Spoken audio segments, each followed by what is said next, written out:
que el joven sindicalista Nicolás Maduro vino a esta oficina y se sentó en ese mueble que todavía está afuera. Y nosotros les dimos una asistencia gratuita, jurídica, como se la damos a todas las personas. La historia, bueno, el mundo da vueltas y precisamente esas personas que ayudamos son las que hoy se han convertido en violadores de derechos humanos de los venezolanos.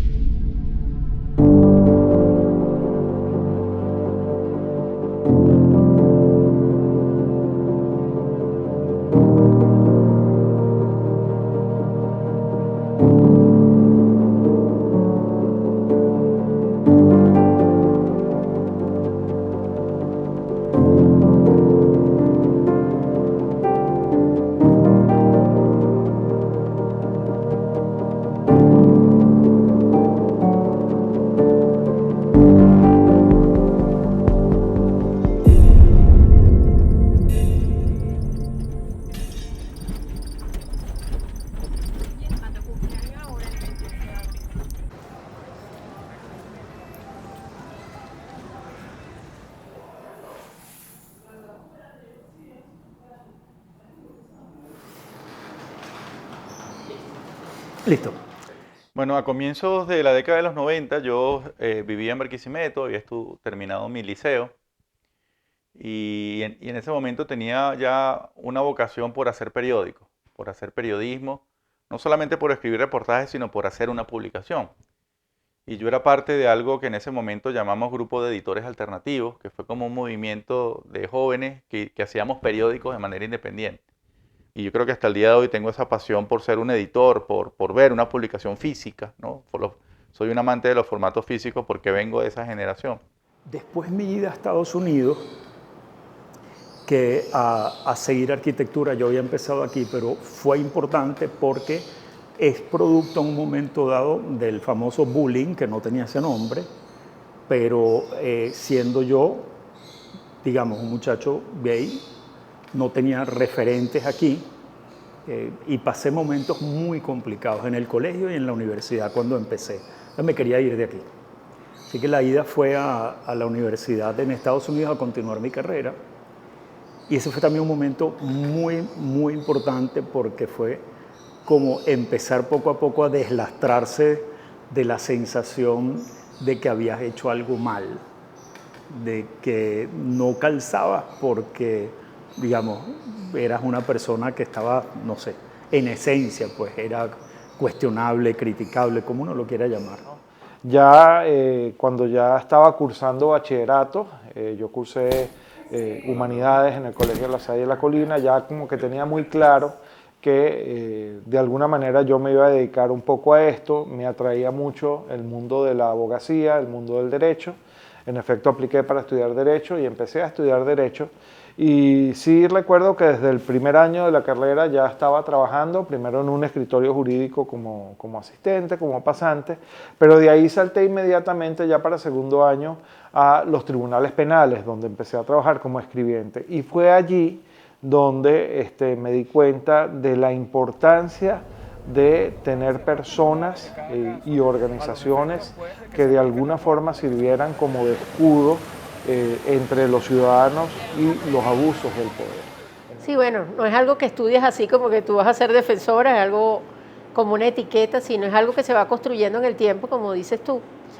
Y bueno, yo de verdad soy de La Pastora, que es una parroquia súper popular en Caracas, una parroquia que me formó para trabajar en comunidad. Luego, cuando comencé a estudiar Derecho, bueno, fue una bendición para mí que me dio clases en primer año en la UCB el padre Luis Olazo, Luis María Olazo. Y él nos habló de su pasión, que era el de tener el servicio de clínicas jurídicas. Así que en ese momento de la ida a Nueva York, sí, para mí fue una vez más un gran descubrimiento de una ciudad donde era de apertura total, pero venía ocurriendo algo que todavía no se sabía el impacto que iba a tener, y es que en el 80 y 81 empiezan a aparecer los primeros casos de personas ya en etapa SIDA. Yo me regreso a Venezuela, ya definitivo, a vivir aquí a fines del 81, Y cuando volví de vacaciones en diciembre del 82 a Nueva York y voy a la oficina de arquitectura en la que había trabajado, habían muerto 7 compañeros de trabajo, que eran todos muy jóvenes. Por ahí va corriendo como esta noticia de que hay algo que está pasando, que está afectando principalmente a hombres gays. Después, bueno, tiene todo su desarrollo, por supuesto. En el 83 ya se le pone nombre al virus, ya se empieza a aparecer la prueba, lo mismo el SIDA, y eso empieza como a aclarar el panorama. Pero para mí fue un momento muy importante que me conectó con distintos grupos entre apoyo, especialistas de salud. Así que cuando me vine a Venezuela sin haber previsto que estaría en esto de hoy, sí pude, digamos, estar muy cerca de personas afectadas que podían decir, mira, Feliciano conoce gente en Nueva York, hablen con él a ver qué se puede hacer. Así que por ahí fue entrando, digamos, fui entrando a atender, a acompañar, a recomendar, referir personas con VIH en aquel momento, sin imaginarme que eventualmente eso le llegaría pues a mis 3 amigos más queridos aquí en Venezuela. De 4, 3 fallecieron casi que seguidos, y después mi propia pareja en aquel momento.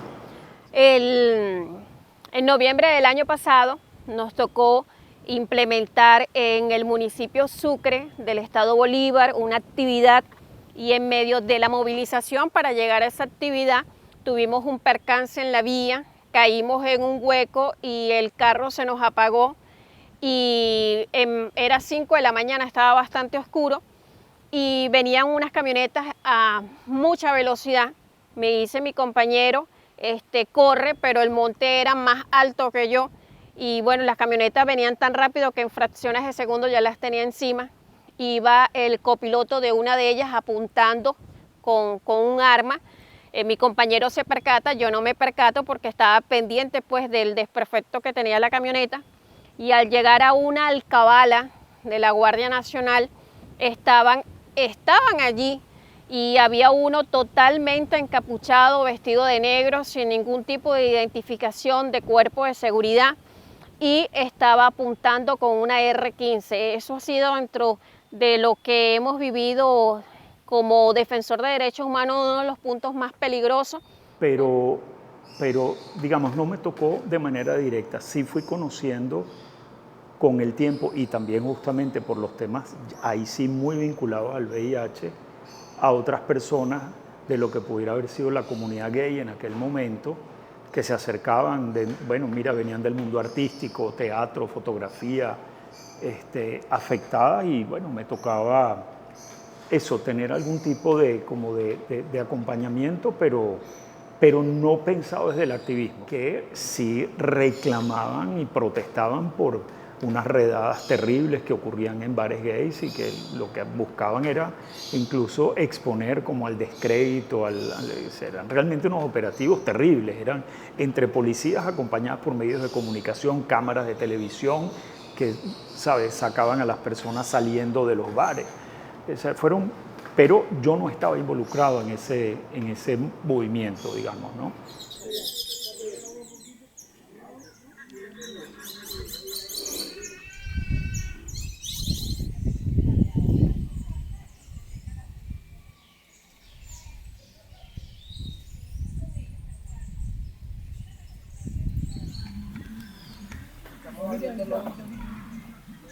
Aquí yo trabajando, así como tú estás viendo ya cómo está el ya trabajo. comienza el trabajo. Sí. En el terreno pueden pasar muchas cosas. A mí me ha tocado implementar en medio del bosque. El año pasado, también en mayo, nos tocó realizar una actividad para la primera y única universidad indígena de Venezuela. Eso es 1 hora antes de llegar a Maripa, te estoy hablando del municipio Sucre. Y posteriormente a realizar la actividad, que fue totalmente un éxito, estuve allí con líderes del pueblo yecuana, nos enteramos que la guerrilla nos había monitoreado. Y cuando me mencionaron eso, bueno, casi entro en un estado de pánico, porque me dio muchísimo miedo, sentí muchísimo miedo saber de que ellos conocían de que nosotros estábamos allí realizando la actividad.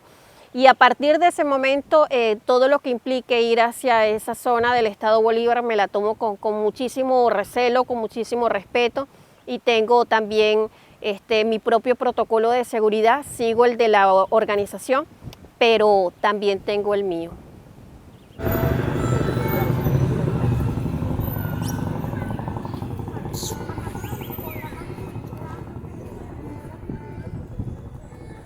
Mi experiencia personal en cuanto a la afectación que vivimos de allanamientos en mi casa, en mi hogar, es que una vez ocurridos los hechos en el que uno se siente pues golpeado por aquella situación, aunque no tuvimos, digamos, agresión física, sí agredieron nuestro espacio de vida de una manera significativa, bueno, inmediatamente pues reaccionamos como hay que reaccionar, pues informándole a otras organizaciones de derechos humanos, tanto nacionales como regionales, a las cuales, digamos, difundieron la situación y gestionaron apoyos internacionales. Esto se dispara cuando se dispara en el año 2002. Ya yo venía pues trabajando todos estos temas, dentro de lo que era mi ejercicio privado de la profesión, pues combinaba un poco ese ejercicio privado con la representación de causas ad honorem, para eventualmente poder tender una mano a quien así lo necesitaba y que no tenía en ese momento pues los recursos para pagar una defensa de nivel. Y en 2002, ¿qué pasó? Bueno, pasó lo que todos conocemos. En abril de 2002 se mostró una Venezuela, o mejor dicho, Venezuela mostró una cara que a mí en lo particular me asustó mucho, para todo lo que a mí me importa y que hace su vida pues aquí en el país. Entonces eso fue lo que de alguna manera me enlazó para comprometerme con una lucha que evidentemente iba a implicar muchos sacrificios, ciertamente, porque esto implica pues muchísimas cosas de las que si quieren después podemos hablar, pero también te compromete a velar no solo por ti mismo, porque no es tu futuro únicamente el que está en riesgo, sino el futuro de todos los demás. En 2007, en diciembre, fuimos por primera vez al Hospital JM de Los Ríos. A mí había ido a miles de lugares, como ves, por el trabajo que siempre hacíamos en la iglesia, y no fuimos solos, no fui yo con mi familia, fuimos con una comunidad, que era la comunidad que se reunía en mi casa, y con esa comunidad, bueno, fuimos cantando Aguinaldo en diciembre. Yo toco 4 medio charrasqueado, pero toco. Entonces, bueno, fuimos un grupo cantando y viendo la oportunidad a ver si nos quedábamos en ese hospital, porque estábamos como viendo dónde íbamos a hacer nuestro trabajo social de esta comunidad. Y bueno, nos encantó el hospital, a todo el mundo le encantó, sobre todo por la situación que vivían.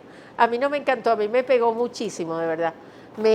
Yo me acuerdo que esa noche y todos los demás días yo decía, Dios mío, no puede ser que esto esté pasando en el hospital más importante del país.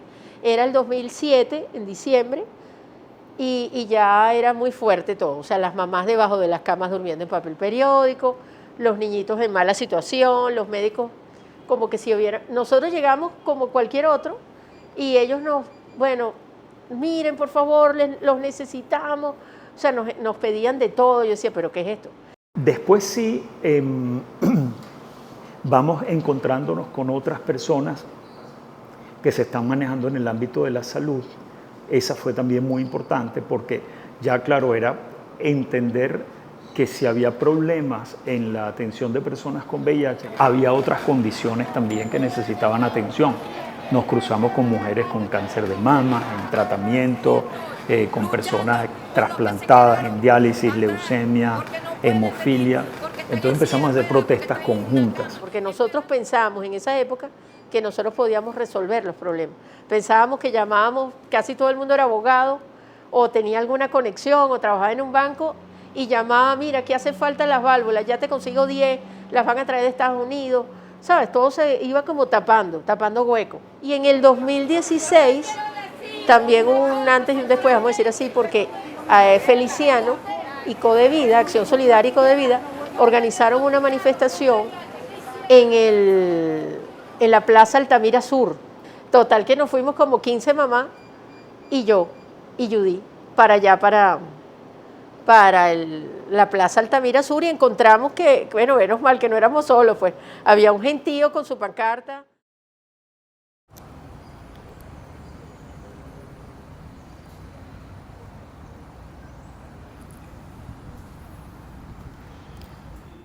durante toda esa historia, que en lo político fue bastante movida, habían estos problemas socioeconómicos que no se estaban resolviendo. Escasez de agua, problemas eléctricos, escasez de alimentos, escasez de gasolina, el tema que había escasez de efectivo, ¿no? O sea, muchas cosas que se fueron juntando y que hicieron la vida realmente bastante complicada en ese momento. El tema de las protestas, por ejemplo, lo vivimos desde la universidad y desde el Centro de Derechos Humanos muy de cerca. En las protestas de 2014 yo todavía era estudiante, bueno, y participé en las mismas. En las protestas de 2017 ya yo ejercía como profesora aquí en la Universidad Metropolitana. Bueno, precisamente, por ejemplo, ocurre el asesinato de Juan Pablo Pernalete, se hacen todos los eventos conmemorativos aquí en el campus.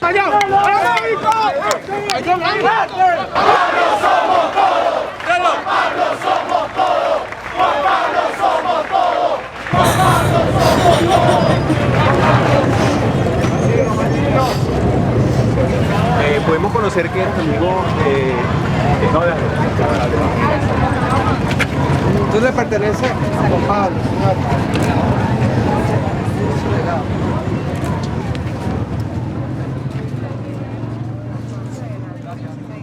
Bueno, estaban siendo nuestros estudiantes arbitrariamente detenidos, se les estaba brindando asistencia jurídica gratuita, dábamos charlas en la Plaza del Rectorado, en el Samán, sobre, bueno, derecho internacional humanitario, derecho internacional de los derechos humanos, cuáles son sus derechos, cómo hacer en caso de una detención arbitraria. Entonces a nivel emocional también fue muy duro porque, bueno, me ha tocado vivir primero la detención arbitraria de mis compañeros de clase y mis amigos en 2014 y de mis profesores, y luego en 2017 la detención arbitraria de mis estudiantes y mis colegas, ¿no? El encuentro, ¿no? de estas voluntades, la suma de estas voluntades, la convergencia de estas voluntades, a propósito de lo que estábamos viviendo en 2014 con las protestas contra el gobierno. Maracaibo fue una ciudad pues, particularmente afectada por esa situación, sobre todo porque creo que no había experiencias previas, ¿no? Nunca habíamos vivido ese tipo de hechos en Maracaibo. Sí, obviamente sí la protesta, pero no la represión y digamos la sistemática represión que hubo durante esa época, que bueno, se extendió a todo el país.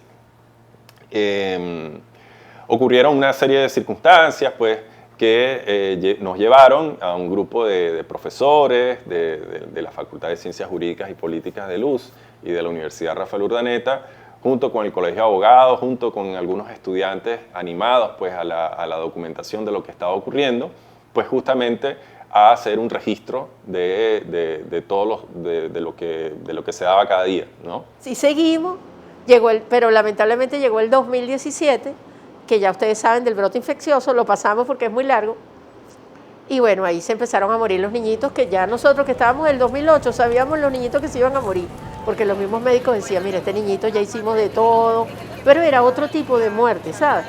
Era otro tipo, o sea, los niñitos que se morían era porque, bueno, ya se había agotado todo lo normal de la vida. Pero esto del 2017 fue terrible porque no había antibióticos en el país, eso fue un escándalo. Y nosotros salimos con las mamás a distintas partes, levantamos actas, fuimos a escritos. Yo me reuní muchísimas veces con los ministerios de salud, con todos los ministros de salud, porque cambiaban muchísimo. Y bueno, me uní a Codevida desde el 2010. Ese mismo día ya yo era de Codevida. El día siguiente estábamos en las reuniones con Feliciano. Oye, qué chévere. Y bueno, eso nos fue llevando, como ves, ¿no? Tuvimos que insistir más en el tema de salud porque era agobiante. O sea, que se murieran los niños, que además nosotros conocíamos de chiquitos, que estábamos con las mamás y todo. Oye, para mí fue devastador, o sea, fue terrible. Una de las primeras cosas que se aprende en esto es que cuando le violan los derechos humanos a cualquier persona, independientemente de si estás de acuerdo con ella o no, independientemente de si te genera simpatía o no, independientemente de si comulga ideológicamente contigo o no, si algo aprendes, repito, cuando tú empiezas este camino, es que si a alguien le están violando los derechos humanos, al final del día se los están violando a todos los demás. Es cierto que Provea visitó a Hugo Chávez en prisión en el año 1993, 2 abogados de Provea, y que el joven sindicalista Nicolás Maduro vino a esta oficina y se sentó en ese mueble que todavía está afuera. y nosotros les dimos una asistencia gratuita, jurídica, como se la damos a todas las personas. La historia, bueno, el mundo da vueltas y precisamente esas personas que ayudamos son las que hoy se han convertido en violadores de derechos humanos de los venezolanos. Y por supuesto, eso te hace pensar muchísimo sobre el sentido de tu trabajo. Pero yo creo que finalmente quien sale mejor parado es esa fidelidad que tenemos a los principios en materia de derechos humanos. Nosotros no somos personas que vamos a defender los derechos de las personas que nos caen bien o con las cuales nos sentimos afines políticamente, sino como defensores nuestro rol es diferente y es ayudar a todas las personas, e incluso a personas que son responsables de violaciones a derechos humanos para que por ejemplo, su debido proceso o su juicio se hagan las condiciones en que tiene que hacerse, ¿no?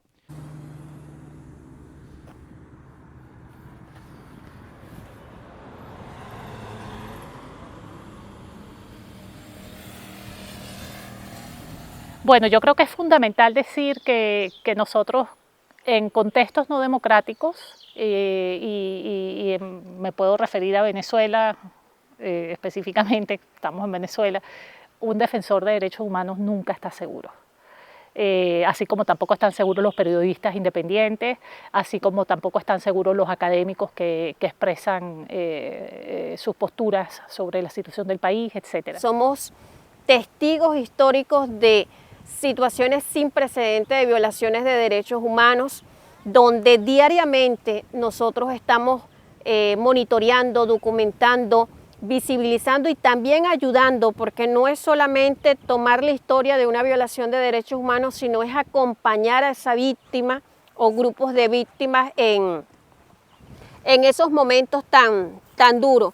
Así que la labor de nosotros tal vez no tengamos la conciencia en este momento de lo que va a representar, pero sí estoy muy segura que en los años venideros la labor de los defensores de derechos humanos en Venezuela va a ser un punto que va a ser tomado como referencia en otros países de nuestra región.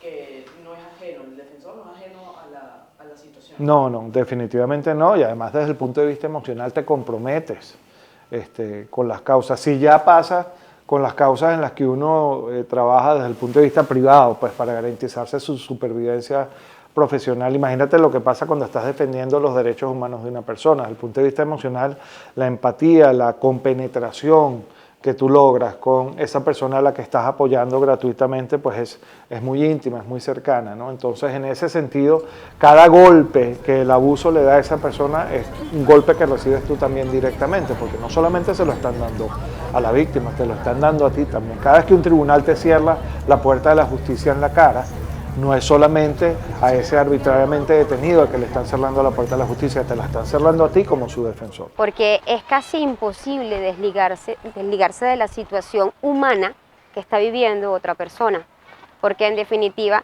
tú tratas de ayudar a esa persona y ser la voz de esa persona ante la comunidad, ante un grupo determinado, ante la sociedad organizada X, hasta ante los organismos competentes. Pero resulta que es casi imposible que de una u otra forma psicológicamente no te veas afectado. Cuando te consigues a una madre que perdió un hijo, si tú eres madre, ¿cómo no te afectas? Es como complicado. Tú tomas medidas, ¿no? Evidentemente, puedes tomar medidas como tener un perfil bajo, puedes tomar medidas como censurarte, es decir, hay muchas cosas, ¿no? Tratar de tener un lenguaje menos duro, menos, qué sé yo, sí, que pueda ser interpretado en un sentido amenazante, ¿no? Digamos, para quienes se sientan aludidos por las denuncias, por la crítica. Pero, sinceramente, digo que eso es suerte. Recuerdo, por ejemplo, el caso de una muchacha que fue detenida durante aquellas manifestaciones de 2014 estudiantiles que tuvieron lugar en diferentes sitios del país. Una muchacha que fue detenida con su novia, por cierto, y estaba retenida en una comandancia policial y apenas llegó a la audiencia nos dijo que pues había sido víctima o habían sido víctimas tanto ella como su novia de abusos sexuales, ¿no? Durante la noche o las 2 noches que habían permanecido en la comisaría, en ese cuerpo, en ese comando de policía en particular, ¿no? Nosotros reportamos eso ante el tribunal. Sorprendentemente la juez que estaba en ese momento se mostró empática frente a la situación, pero le dijo a la muchacha que, bueno, que iba a tomar una decisión con respecto a su situación al día siguiente, pero que esa noche tenía que volver a pasar la noche ahí en esa misma comisaría de policía. Y recuerdo que fue muy duro para mí ver cómo esa muchacha se levantó de la sala de audiencias y salió corriendo, y si no la detenemos entre un alguacil y yo, se lanza al vacío, porque no estaba dispuesta a pasar una noche más siendo víctima de abusos policiales. Eso fue algo que me marcó mucho, ¿no? Haciéndome ver la importancia que tiene el hecho de que uno esté allí firme con esas personas y el hecho sobre todo de hacerles ver que siempre hay esperanza.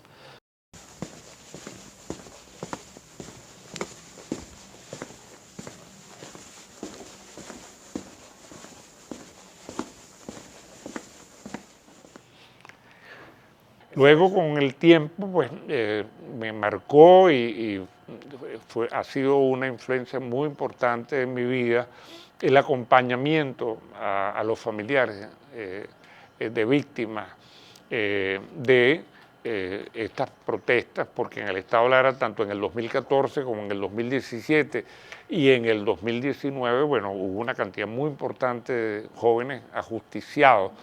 Y bueno, el acompañamiento, la cercanía muy directa con sus familiares, pues fue un hito muy importante en mi vida. La empatía te da esa posibilidad de que, oye, no vas a hacer nada, pues tienes que hacer algo.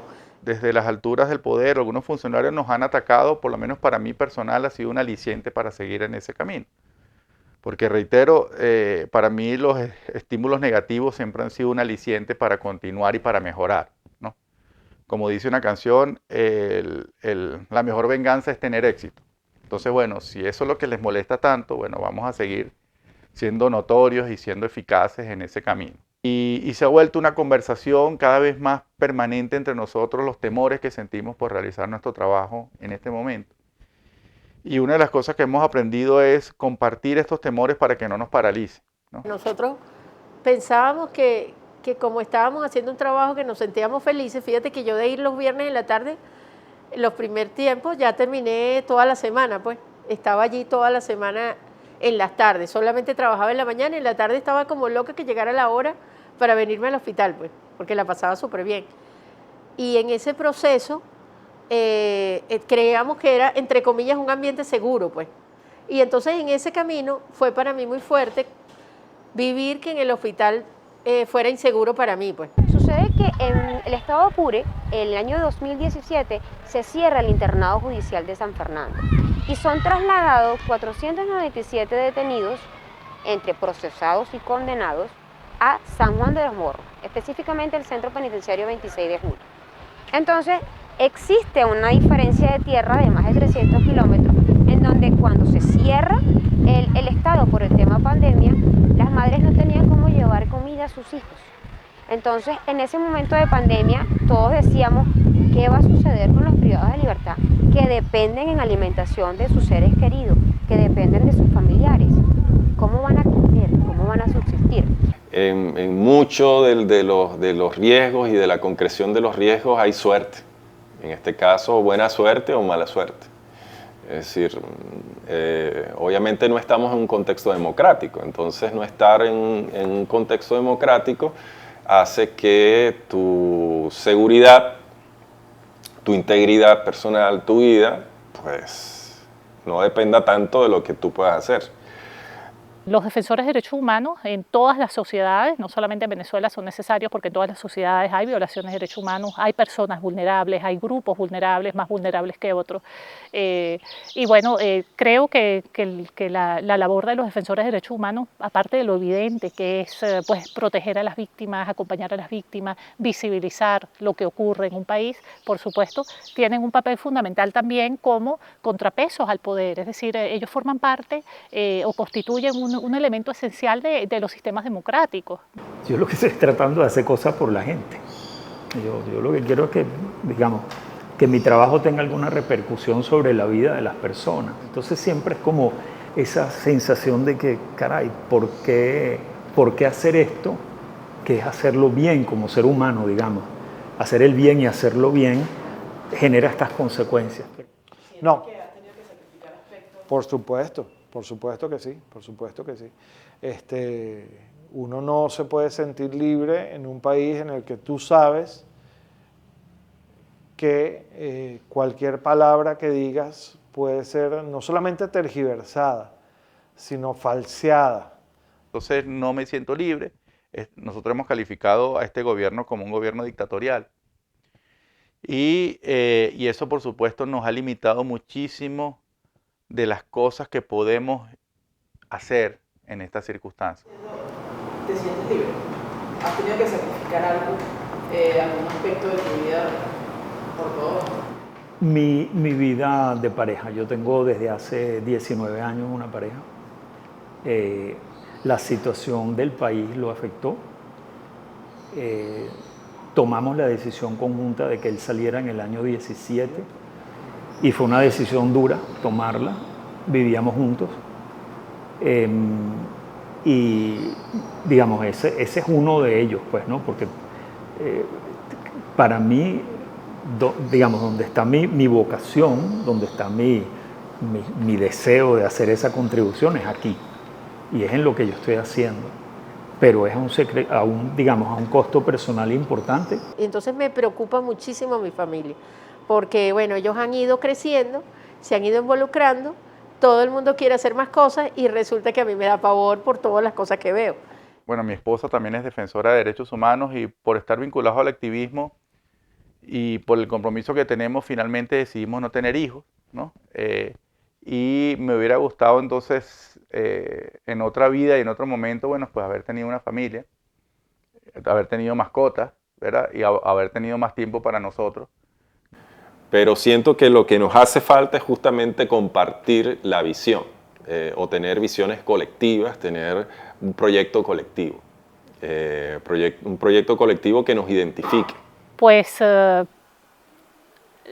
pienso que ¿cuál es la visión compartida? Pues lo que queremos todos y por lo que estamos luchando, cuando luchamos por los derechos humanos, en definitiva, es un contexto país en el cual las violaciones de derechos humanos se minimicen y por supuesto que si las hay, que sean documentadas, que sean investigadas y que los perpetradores sean llevados ante la justicia. Bueno, yo creo que la visión de Venezuela, en el caso muy particular, es bastante compleja.